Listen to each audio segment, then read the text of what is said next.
اس ادارے میں دعوت دے کر اور اپنے بین الاقوامی یا ملکی یا علاقائی سیاسیات کے بارے میں اپنے رائے کا اظہار کا موقع فراہم کیا۔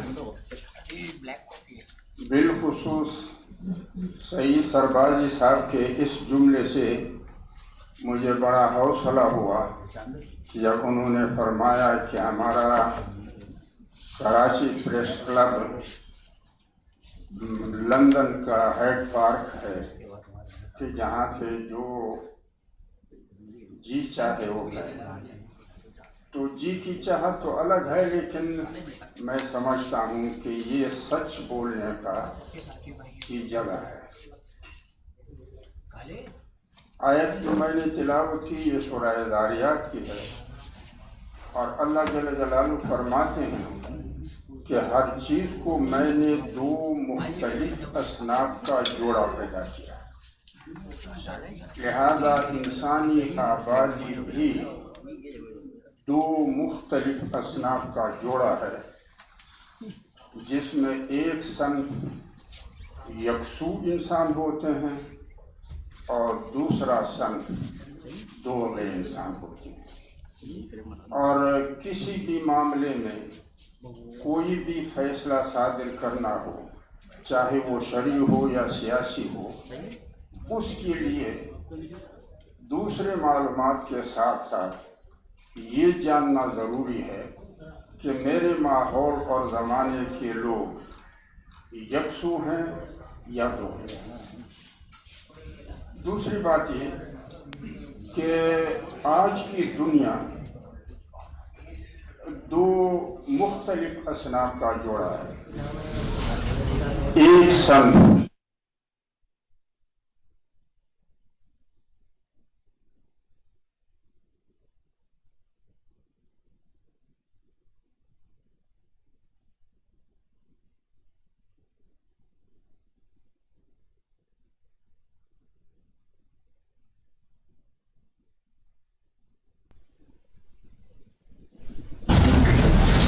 اس سے قبل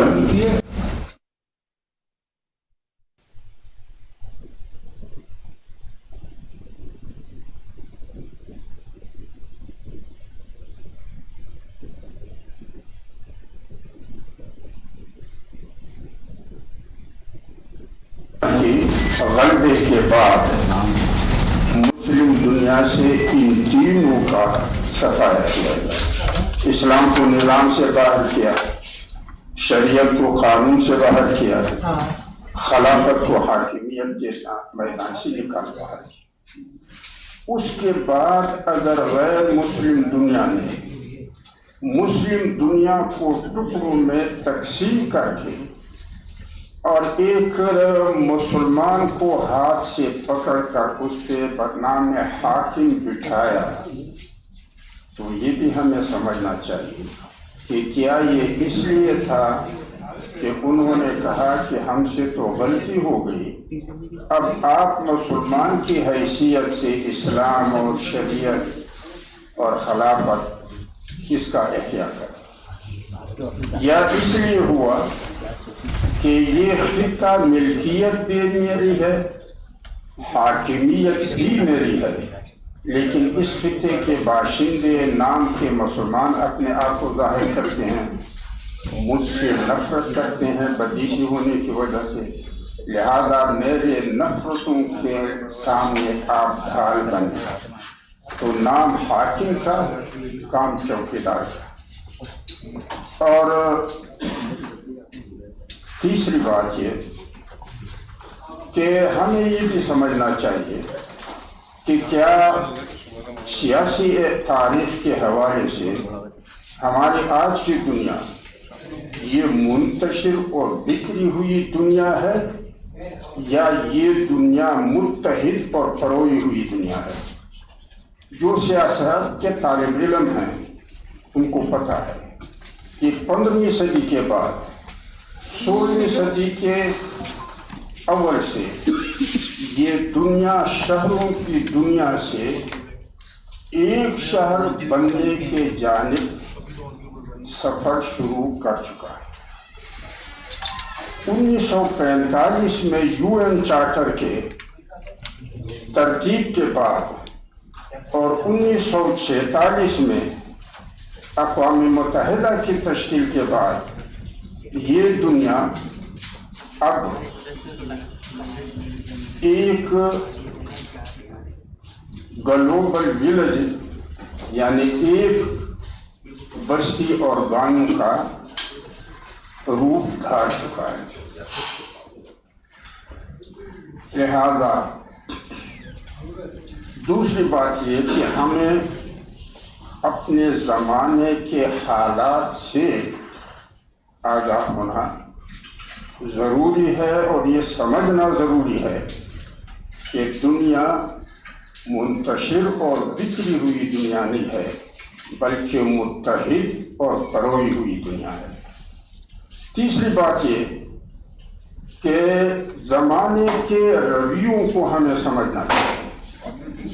مسلم دنیا کے جتنے بھی حاکم نظم ہیں یہ ویلفیئر اسٹیٹ نہیں ہے، یعنی یہ اپنے باشندوں کی حفاظت اور خدمت کے لیے نہیں ہے بلکہ یہ سیکورٹی اسٹیٹ ہے۔ اور جب یہ سیکورٹی اسٹیٹ ہیں تو پھر سیکورٹی اسٹیٹ کا مزاج یہ ہوتا ہے کہ وہ اپنے لوگوں سے ڈاکو، قاتل، بدماش اور کرپٹ بناتے ہیں تاکہ ان کا فائل ان کے پاس پڑا رہے اور انہی کرپٹ انسانوں کو اقتدار پہ لا کر بٹھائیں تاکہ ان کی مرضی کیا ہو۔ لہذا تین باتیں سمجھنا ضروری ہے: زمانے کے لوگ، زمانے کے حالات، زمانے کی تعاقب اور روش۔ لہذا اس حوالے سے محترم سعید صاحب سربازی جو فرما چکے ہیں کہ لاشیں ہیں بلوچستان میں ہیں، لیکن میں ان کی خدمت میں گزارش کروں گا کہ کیا دہشت گردی کے نام پر اپنے لوگوں کو آپ کرائے پہ قتل نہیں کیا؟ یہ جو کولیشن سپورٹ فنڈ تھا یہ کیا تھا؟ اور یہ جتنے خون بہے ہیں آپ تو واقف حال لوگ ہیں، کیا واقعی دہشت گردی تھی؟ کیا واقعی ہمارا مسئلہ تھا؟ یا ہم اپنے بھائیوں کا خون کرائے سے بہا رہے؟ اور جو بلٹ پروف گاڑیاں ہمارے لیڈروں کو ملی یہ ان کی اپنی زر خرید گاڑیاں تھی یا امریکہ کے کولیشن سپورٹ فنڈ سے فراہم کی گئی تھی؟ تو اس لیے میں سمجھتا ہوں کہ علماء ہو یا صحافی حضرات، ان کا منصب کا فریضہ یہ ہے کہ لوگوں کو حق اور حقیقت سے آگاہ کریں۔ آج کل کی جو خونریزی دنیا میں جاری ہے، آپ سمجھتے ہیں کہ یہ خونریزی امریکہ جیسے قوت کے لیے اس کی وجود اور دفاع کی ضرورت ہے۔ امریکہ آج کی دنیا کا اپنا چودھری سمجھتا ہے، اور چودھری کی چودراہٹ چمکتی تب ہے جب دیہ میں جھگڑے ہوں، اور جب دیہ کے جھگڑے ختم ہو جاتے ہیں تو پھر چودھری کی چودراہٹ خود خطرے میں پڑ جاتی ہے۔ اور دوسری بات یہ کہ امریکہ کی چاہت ہے کہ دنیا کے موجود نقشے یہ ان اقوام کے مفاد میں ہے جو 19ویں صدی میں ان خطوں پر حاکم رہے، جبکہ امریکہ سمجھتا ہے کہ آج کی دنیا کی حاکمیت مجھے سجتی ہے، لہذا چاہیے یہ کہ دنیا کے نقشے میرے خواہش اور مفاد کے مطابق اثر نو مرتب ہو جائے، اور ہمارے اس خطے میں وہ قومی یعنی نسلی قوموں کی بنیاد پہ نقشے مرتب کرنا چاہتا ہے، اور مشرق وسطیٰ میں مذہب کی بنیاد پہ نقشے مرتب کرنا چاہتا ہے، اور آپ نے سنا بھی ہوگا اور پڑھا بھی ہوگا کہ اب منصوبہ یہ ہے کہ یمن کو جنوبی اور شمالی یمن میں تقسیم کیا جائے تاکہ شیعہ ایک طرف اور سنی دوسری۔ جب پی ٹی ایم بنا تھا اس وقت میں ہب میں تھا، اور جب پریس والوں نے مجھ سے پوچھا تو اس وقت میں نے کہا، چونکہ پی ڈی ایم اس وقت اپوزیشن میں تھا، تو میں نے ان سے کہا کہ اپوزیشن اور اسٹیبلشمنٹ دونوں مل کر ملک توڑنے کا ماحول فراہم کریں۔ اور پھر آپ دیکھ رہے ہیں کہ جب آئین کا پاس نہ ہو، جب قانون کا پاس نہ ہو، جب عدالت کے فیصلوں کو درخور اعتنا نہ کیا جائے، تو آپ بتائیں کہ یہ ماحول ملک کو برقرار رکھنے کے لیے ہوتا ہے یا تاراج کرنے کے لیے؟ دو کیمپوں میں پاکستان کی سیاست تقسیم ہے۔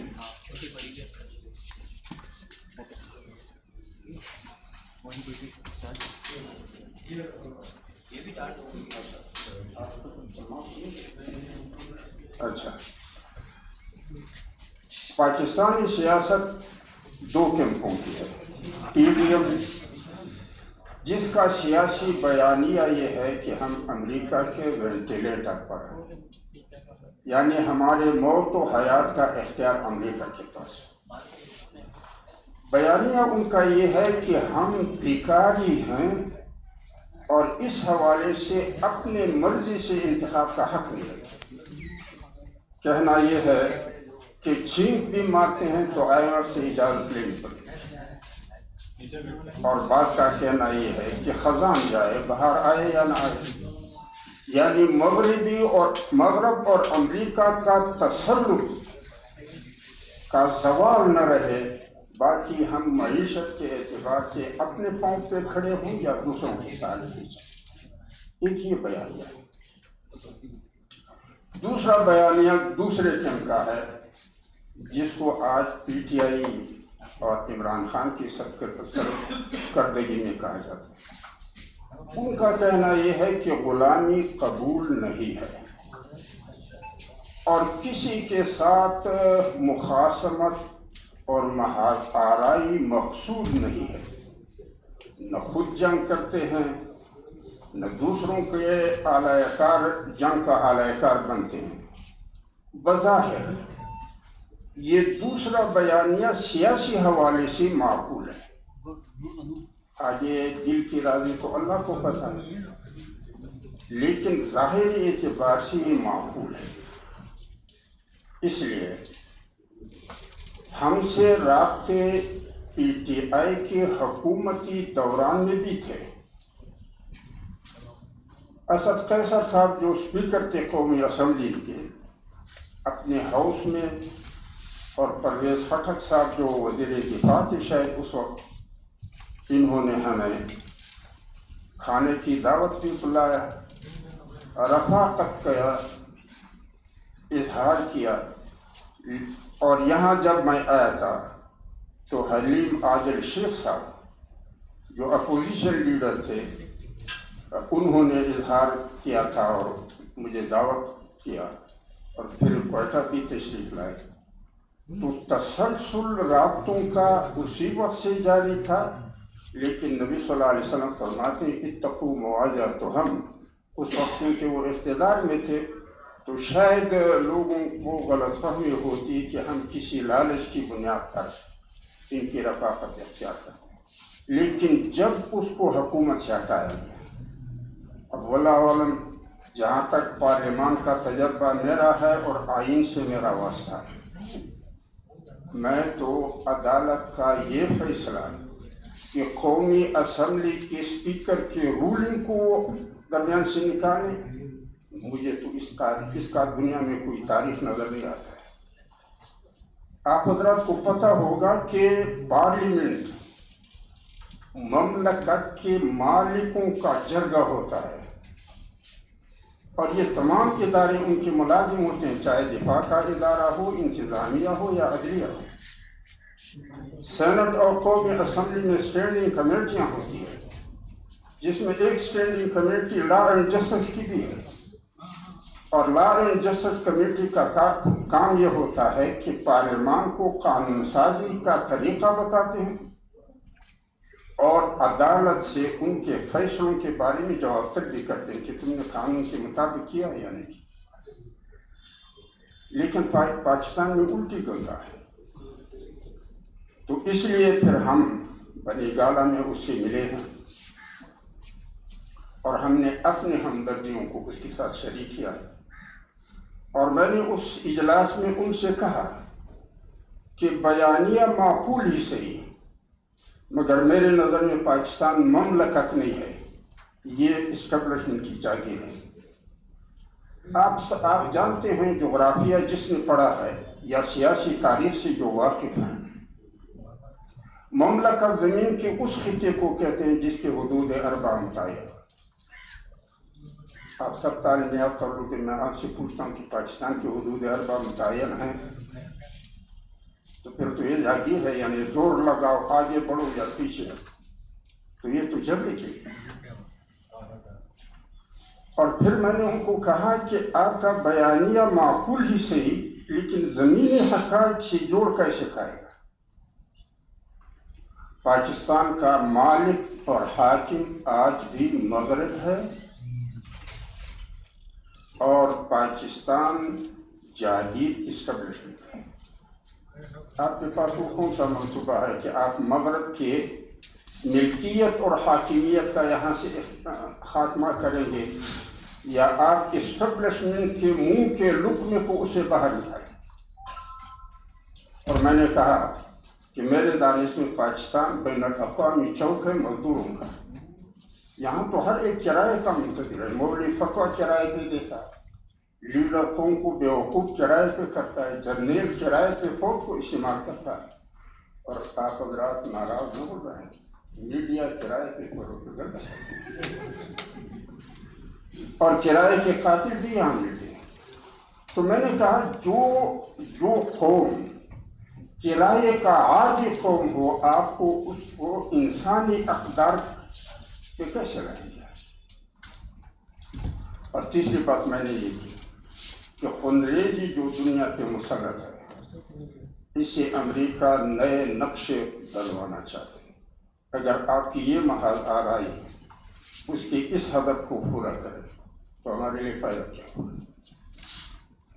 اور جو یادداشت ہم دونوں کے درمیان دستخط ہوئی ہیں، اس کی بنیادی نکات ساتھ انسانیت کا فروغ، منافقت کا خاتمہ یعنی دوغلے پن کا خاتمہ، جبر کا سدبات، ظلم سے پاک معاشرے کی تشکیل، جنگوں سے اجتناب، مسائل کا حل مذاکرات اور افہام و تفہیم کے راستے سے تلاش کرنا، خود غرضی اور نفرت کے کردار اور ذہنیت کو خیرخواہی اور رغبت سے بدلنا۔ آپ حضرات کو بخوبی علم ہے، ویسے تو سیاست میرے خیال میں کافی عرصے سے لوگوں کی ذہنیت میں تجارت ہی تھی، لیکن اس کا مظاہرہ اس وقت ہوا جب 1999 میں سوویت یونین کی فوجیں افغانستان سے پیچھے ہٹی، تو اس اقدام سے بین الاقوامی سیاسی منظر پر دو بنیادی تبدیلیاں رونما ہوئی۔ دنیا یکمحوری ہوئی، اور جس سے سیاستدانوں کی ذہنیت یہ بنی کہ اگر میں نے سیاسی میدان میں کردار ادا کرنا ہے تو مغرب کی قربت اور امریکہ کی شفقت حاصل کرنی پڑے۔ اور دوسرا یہ کہ جب مارکسزم، سوشلزم اور کمیونزم کے فلسفوں کو پسپائی ہوئی سیاسی منظر سے، تو پھر مقاصد اور دلائل کی سیاست نے مفادات اور تجارت کا روپ دھار لیا، اور پھر ہر ایک نے سمجھا کہ اب نظریاتی سیاست تو ہمیں کوئی فائدہ نہیں دے گا، کرنا ہے تو پھر مفاداتی سیاست ہے اور تجارت ہے۔ تو اگر علماء آج ایک اتحاد کے فکر کے لیے فکر مند ہیں، وہ اس لیے کہ علماء کی سیاست انسانی سیاست ہے۔ علماء کا موقف یہ ہے کہ انسان کا اصل توحید ہے اور انسان کی طبیعت اور فطرت تعاون ہے، لہذا ہم پورے انسان ایک ہیں، جیسا کہ بین الاقوامی سطح پر اس فکر کو رسوخ اور رواج مل رہا ہے کہ انسان ایک انسان ہے۔ یہ بات معقول بھی ہے اور یہ بات مشروع بھی ہے۔ تمام انسانوں کے اجسام کا جو ابتدائی تخلیقی مادہ ہے وہ مٹی ہے، ایک ہے۔ تمام انسانی فصل کا جو بیج ہے وہ ایک ہے، وہ انسانی نطفہ ہے۔ انسانی شجر نسب کا جڑ ایک ہے، وہ آدم علیہ السلام کی شخصیت۔ انسانی نسل کی ماں ایک ہے، وہ حوا علیہ السلام۔ انسانی زندگی کا سرمایہ ایک ہے، وہ جان اور مال۔ انسانی زندگی کا مقصد ایک ہے، وہ خیرخواہی۔ انسانی ذات کا تعاون طبیعت اور فطرت ہے، سر سے لے کر جتنے اعضاء ہیں پاؤں تک، چاہے ظاہر ہے یا باطن، ریڑھ کی ہڈی سے جڑی ہوئی ہے، توحید ہے ان میں، اور ہر ایک جب اپنا کام انجام دیتا ہے تو دوسرے کے کام میں تعاون بھی ہے۔ لہذا آج کی دنیا میں یہ سوچنا کہ ہم مذہبوں کی بنیاد پر یا قومی نسلوں اور اکائیوں کی بنیاد پر دنیا کو دوبارہ تقسیم کر لیں گے، ہو سکتا ہے جس کا پھر ہم نہیں سمجھے ہوں گے، پھر ہمیں کوئی سمجھائے، ورنہ یہ ناممکن ہے۔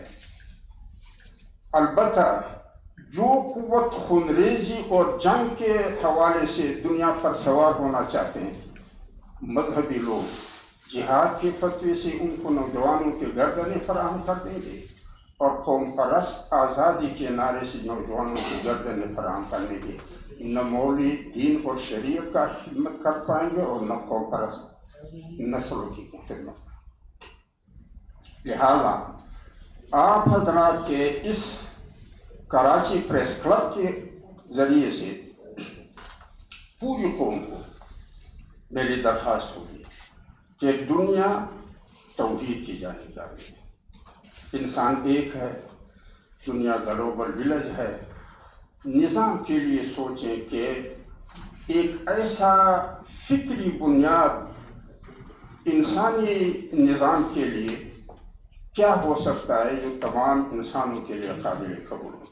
میرے نظر میں اس کی 7 بنیادی نکات ہیں جو ہمارے درمیان دستخط شدہ یادداشت میں موجود ہیں: انسانیت کا فروغ، منافقت کا خاتمہ، جبر کا سدباب، ظلم سے پاک معاشرے کی تشکیل، جنگوں سے اجتناب، مسائل کا حل بفہم و تفہیم، اور خود غرضی اور نفرت کو خیر خواہی اور رغبت سے بدلنا۔ اب سوال یہ پیدا ہوگا کہ اس کا عملی شکل حاکمیت کا کیا ہو کہ جس کے ذریعے سے ہر ایک کو اپنے فکر کے مطابق آزادی سے زندگی گزارنے کی ضمانت ملے۔ اس میں میری تجویز ہوگی، جس پہ سوچنا چاہیے۔ ہیکل سلیمانی جو بیت المقدس میں ہے، یا نبی اکرم صلی اللہ علیہ وسلم کا مسجد نبوی جو مدینہ منورہ میں ہے، یہ عبادت کی جگہ بھی تھے، یہ مالیات کو جمع کرنے کی جگہ بھی تھے، یہاں سے غریبوں کی معاونت بھی ہوتی تھی، یہاں سے دفاع کے لیے جتے بھی بنائے جاتے تھے، یہاں پہ مہمانوں کو بھی ٹھہرایا جاتا تھا، یہاں پر فیصلے بھی ہوتے تھے۔ لہذا اگر ہم دنیا میں ایک ایسا نظام متعارف کرائیں کہ ہر فکر اور شریعت اور مذہب کے پیروکاروں کا جو فکری مرکز ہے، مثلا مسلمانوں کا مسجد ہے، عیسائیوں کا کلیسا ہے، یہودیوں کا سینیگال ہے، ہندوؤں کا مندر ہے، سکھوں کا گردوارہ ہے، اسی طرح اور وہ جہاں عبادی مرکز ہو وہاں تعلیم بھی وہیں پہ دیا جائے، مالی واجبات بھی وہیں اکٹھے کیے جائیں، مقامی طور پہ غریبوں کا مدد بھی وہیں سے کیا جائے، مقامی مسائل بھی وہیں سے حل کیے جائے اور تمام خدمات وہیں سے فراہم کیے جائے۔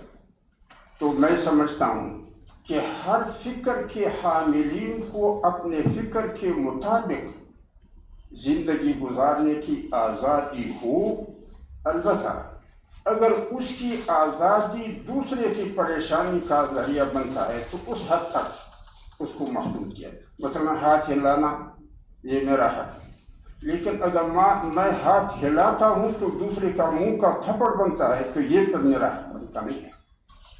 تو اس لیے میں سمجھتا ہوں کہ ہم پوری، اور اگر امت مسلمہ جو اپنے آپ کو مظلوم سمجھتے ہیں، جو اپنے آپ کو محکوم سمجھتے ہیں، میں تمام سیاسی مفکرین اور شرائع کے ماہرین کی خدمت میں گزارش کروں گا کہ حالات بدلنے کے لیے کردار بدلنا ضروری ہوگا یا کردار کے بدلنے کے لیے حالات بدلنا ضروری ہے۔ بنیاد کیا ہے؟ جبکہ اللہ جل جلالہ فرماتے ہیں ان اللہ لا یغیر ما بقوم حتی یغیر ما بانفسهم واذا اراد اللہ بقوم سوءا فلا مرد له وما لهم من دونه من وال۔ اگر کوئی قوم اپنی اجتماعی حالت کو ذلت سے عزت میں بدلنا چاہیں تو پھر اس کو کردار بدلنا ہوگا، اور جب کردار ذلت کا ہو اور انجام عزت کا، معنی ناممکن ہے کیونکہ انجام کرداروں کے نتائج میرے قانون کے مطابق ہوتے ہیں، اور جب میں کسی کو ذلیل بناؤں گا تو اس کو عزیز کون بنا سکتا؟ اس لیے میں سمجھتا ہوں کہ یہ جو جمہوریت ہے، انتخابات ہے، الیکشن ہے، اس پہ ہمیں سیاسی مفکرین کو بھی اور مذہبی ماہرین کو بھی سوچنا چاہیے کہ کیا یہ جو جاری جمہوریت ہے، انتخابات اور الیکشن ہے، یہ ہماری ضرورت ہے یا مغرب کی ضرورت؟ مغربی دنیا کا فکری بنیاد خالق سے آزادی اور خواہش کی غلامی ہے، اور وہ اس فکر کی بنیاد پر جو شخصی کردار بناتا ہے جس کو وہ تہذیب کہتے ہیں، اور جو اجتماعی روابط کے لیے دستور عمل اختیار کر چکے ہیں جس کو ثقافت کہتے ہیں، جمہوریت کے نعرے سے، اکثریت کے بہانے سے، قانون کے لبادے میں خدا پرست دنیا کو مسلط کرنا چاہتے ہیں۔ دوسرے آپ دیکھتے ہیں کہ جہاں کہیں بھی اگر مغربی بالخصوص امریکہ کے مفادات کے خلاف نتائج آتے ہیں تو پورا معاملہ ہی بولے آب ہو جاتا ہے۔ آپ دیکھیں صدام، حسنی مبارک، قذافی، شاہ فیصل، بھٹو، یہ سب کو آپ دیکھیں۔ اور دوسرے درجے پر پھر جمہوریت، انتخابات اور الیکشن ہمارے اسٹیبلشمنٹ کی ضرورت ہے، کیونکہ ہمارا اسٹیبلشمنٹ مغربی مقاصد کا وکیل ہے اور مغربی مفادات کا محافظ ہے۔ وہ اپنے اس کردار کو ہم سے چھپانے کے لیے جمہوریت کا وعدہ ہوتے ہیں، اور اس کا پورا ملبہ سیاسی جماعتوں، جمہوری اداروں اور عوامی نمائندوں پہ ڈالتے ہیں۔ تیسرے درجے پہ ضرورت ان لوگوں کی ہے جو منصب اور دولت کے خواہاں ہوتے ہیں۔ جو لوگ ووٹ ڈالتے ہیں ان کا ووٹ ڈالنا ضرورت نہیں ہے، ان کی ضرورت معاشی ہوتی ہے، اور اگر سیاسی جماعتیں، جمہوری ادارے، عوامی نمائندے سب درمیان سے صفایا ہو جائے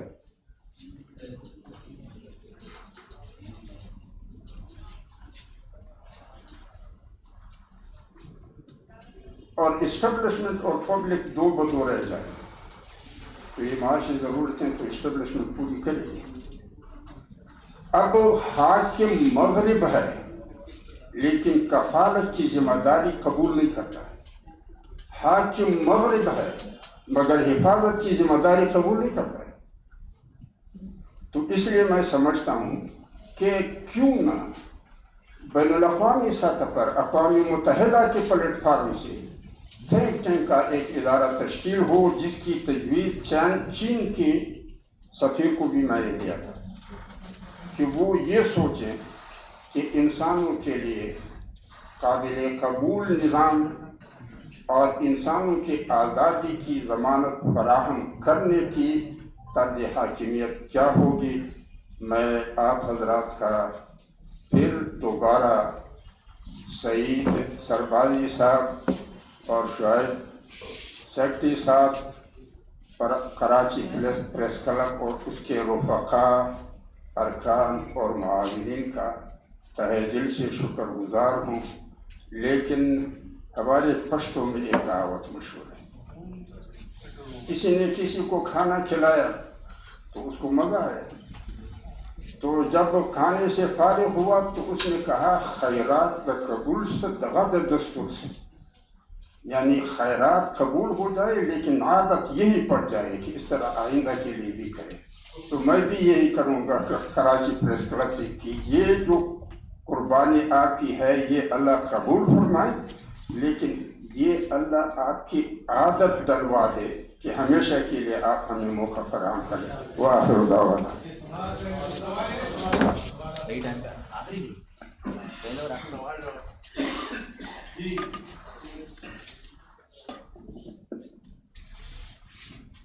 مولانا صاحب، میرا نام حفیظ فروز ہے، میں روزنامہ انتخاب کو فکرت آنے کا ہے۔ میں آپ سے سوال جو ہار لگی ہے اس کو کس طرح سے بجایا جا سکتا ہے؟ اول تو آپ سے میں یہ پوچھوں گا کہ بلوچستان دنیا میں ہے یا دنیا بلوچستان میں ہے؟ اگر دنیا بلوچستان میں ہے تو پھر اس کا جواب میں دوں گا، اور اگر بلوچستان دنیا میں ہے تو دنیا کی جو حالت ہے وہی بلوچستان کی بھی ہوگی۔ آپ نے آج دو چیزوں کا آپ نے بتایا کہ جو کی سیاست ہے وہ امریکہ کے ساتھ ہے، اور عمران خان کی جو سیاست ہے وہ امریکہ کے خلاف ہے، غلامی کے خلاف ہے، لیکن وہ تو نعرے سے مکر گئے۔ عمران خان نے کہا تھا کہ امریکہ جو ہے نامنظور ہوگا، اس کے بعد انہوں نے نعرہ ہی بند کر دیا کہ امریکہ جو ہے پالیسی بھی جو ہے وہ امریکہ نے ان سے بات بھی کر رہا ہے۔ امریکنوں کے لیے انہوں نے بالکل ایک کمپنی ہائر کی جو امریکہ کے اندر ان کے لیے لابسٹ بنائے۔ تو آپ کس طرح دوسری کو بول رہے ہیں پی ڈی ایم جو ہے وہ امریکہ کی حمایت کر رہی ہے اور یہ تحریک انصاف جو ہے وہ بالکل امریکہ کے خلاف ہے؟ تو اگر آپ پی ڈی ایم سے درخواست کریں کہ وہ اسی طرح بیانیہ روایتی طور پہ اپنائے، ایسا نہیں ہوگا۔ عمران خان کس طرح نہیں، عمران خان کو چھوڑ دیں، وہ جھوٹ بولتا ہے سچ بولتا ہے وہ تو بہت ثابت کرے گا، لیکن میں آپ کو بتاؤں کہ عمران خان کے پشت پر بھی اسٹیبلشمنٹ ہے، پی ڈی ایم کے پشت پر بھی اسٹیبلشمنٹ ہے۔ البتہ پی ڈی ایم کے پشت پر وہ اسٹیبلشمنٹ ہے جو اعلیٰ عہدوں پہ ہے اور امریکہ اور مغرب سے ان کا جوڑ اور رابطہ ہے۔ عمران خان کے ساتھ بھی اسٹیبلشمنٹ ہے لیکن وہ ادنا درجے کا اور نوجوان اسٹیبلشمنٹ ہے۔ اب پتہ نہیں چلتا ہے کہ ان کے درمیان یہ تفریق اور تقسیم فکر و نظر کی ہے یا منصوبہ ہے۔ اگر منصوبہ ہے تو پھر یہ معلوم نہیں ہے کہ سیاست کو ہر طرف سے قابو میں رکھنا ہے یا امریکہ کو دھوکہ دینا۔ مولانا صاحب، میرا نام امین راجپوت ہے۔ میں یہ سوال کرنا چاہتا ہوں کہ قیدیان کیس کے حوالے سے کیا آپ عمران خان کو صادق و امین سمجھتے ہیں؟ دیکھو، میں کسی کی صفائی پیش کرنے کے لیے ہوں، میں جو بیانیہ سیاسی ہے میں اس کی حمایت کرتا ہوں۔ مجھے عمران خان کے کردار یا اس کی ذاتی جو مصروفیات ہے نہ اس کا مجھے علم ہے نہ اس کے لیے میں کوئی صفائی پیش کرتا ہوں، بلکہ میں نے اس کو جب ہمارے درمیان یادداشت دستخط ہوئی ہے تو اس میں نے ان کو کہا کہ رفاقت مستقل ہوگی مگر معاونت مشروط ہوگی۔ جو اللہ جل جلالہ فرماتے تعاونوا علی البر والتقوی ولا تعاونوا علی الاثم۔ اگر آپ کی بات بر اور تقوی کے دائرے کے اندر ہوگی تو ہم آپ کے معاون ہوں گے، اگر باہر ہوگی ہم آپ کو سمجھائیں گے۔ آپ نے راستہ چھوڑ دیا تو ٹھیک، ورنہ تمہارا کام ہوگا، ہم تمہاری معاون ہیں۔ مولانا میرا نام عبد المجید ہے۔ جی میرا سوال آپ سے یہ ہے کہ آپ اسٹیبلشمنٹ کی تو مخالفت کر رہے ہیں، لیکن جب مشرف نے صدارتی الیکشن لڑا تو آپ کوئٹہ میں پہلے صوبے پہ بیٹھے تھے، جبکہ مجلس عمل نے اس کی حمایت نہ کرنے کا اعلان کیا تھا یا اپوزیشن نے دی، تو اس کے بارے میں آپ کیا کہیں؟ سوال اگر آپ میں پورا نہیں، مشرف کے بارے میں میری کیا رائے ہے؟ ہاں صدارتی الیکشن میں جب مشرف امیدوار ہوئے اور آپ نے حمایت کی؟ نہیں، آپ کو پتہ نہیں ہے، ایم این اے کے جو سربراہ ہے وہ محترم قاضی حسین احمد صاحب تھے مرحوم، اور جب پارلیمانی پارٹی کا انہوں نے اجلاس بلایا اور 70ویں ترمیم کو اس نے اس اجلاس میں پاس کیا، میں نے وہ تمام ڈاکومنٹ اس اجلاس میں دکھا دیے کہ یہ آپ اگر قبول کریں گے تو مشرف کے تمام آرڈرز، تمام فیصلے وہ آئینی تحفظ آپ فراہم کریں۔ اور جب انہوں نے کہا کہ جلدی ہے، میں نے کہا آپ کو تو جلدی ہو گیا، آپ مجھے بتائیں۔ میں نے اپنے ووٹروں سے یہ نہیں کہا کہ میں تمہارے والے نیازیں کر دوں گا، میں نے یہ ضرور کہا ہے کہ جو صحیح بات ہے میں اس میں کسی قسم کے دباؤ کو قبول نہیں کروں گا۔ آپ مجھے کہیں کہ میں ہاؤس کے اندر آ جاؤں تو میں ان تک کچھ کو فلور پہ لاؤں گا، اور جب آپ الیکشن کا اعلان ہوگا اور آپ وردی سمیت جب مشرف کو ووٹ دیا جائے گا اور آپ ہاؤس میں بیٹھے رہیں گے، میں واک آؤٹ کروں گا اور احتجاج کروں گا۔ پھر انہوں نے کہا کہ آپ باہر رہیں۔ آپ کو معلوم ہے کہ بلوچستان اسمبلی میں جمعیت کی جب شرکت تھی اور اس میں وردی سمیت حمایت کے لیے جب قراردادیں آئیں، آپ ریکارڈ دیکھیں، وہ مسترد ہوئی ہے۔ کس نے مسترد کی؟ تو ذرا آپ حالات سے اپنے آپ کو آگاہ کریں، پھر اس سے پوچھیں۔ لیکن آپ صوفے میں تو بیٹھے ہوئے تھے نا، آپ مشرف نے خلاف نہیں، میں ہاؤس میں نہیں گیا ہوں، آپ ریکارڈ دیکھیں۔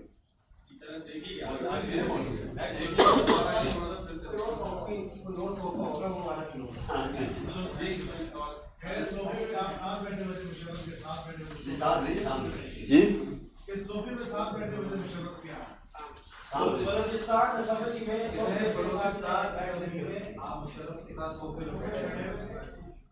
میں اب تو وہ بات پا گئی، اگر اب آتے تو میں اب بھی بیٹھتا، وہ سچ بول رہا تھا، باقی سب جھوٹ بول رہے، تو میں اب بھی کہتا یہ اس کے لیے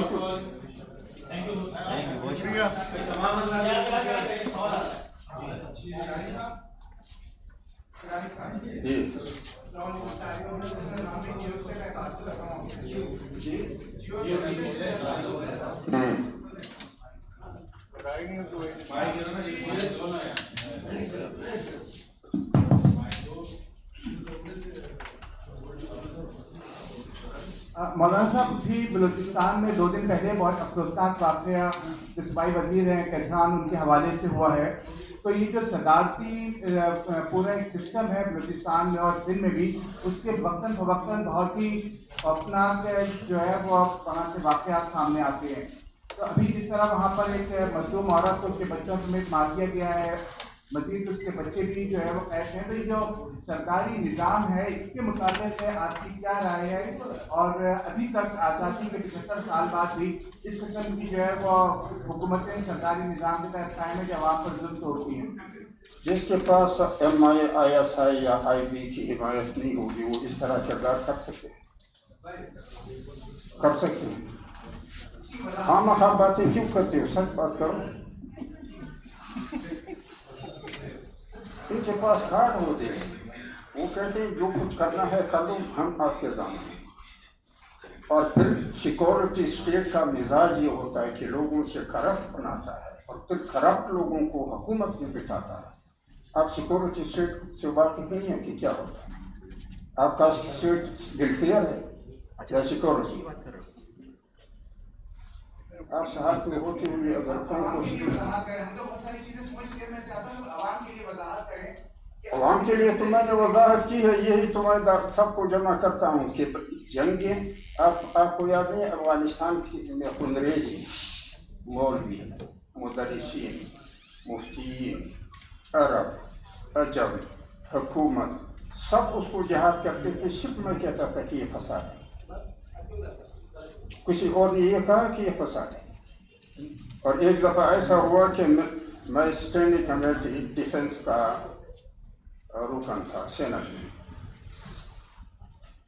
تو ایک بل ہمارے پاس آیا اور جس صاحب نے وہ بل لایا وہ بڑے تیش میں تھا کہ ہم نے 12 ارب ڈالر کا بل دہشت گردی کے نقصانات کا امریکہ کو پیش کیا اور اس نے 4 ارب کا کٹ لگا کر کے 8 ارب ہمارے لیے منظور کیا اور بڑا سیکھا. تو جب وہ آرام ہوا تو میں نے کہا صاحب یہ دہشت گردی تو آپ نے ہمیں یہ بتائی کہ یہ ہمارا مسئلہ ہے.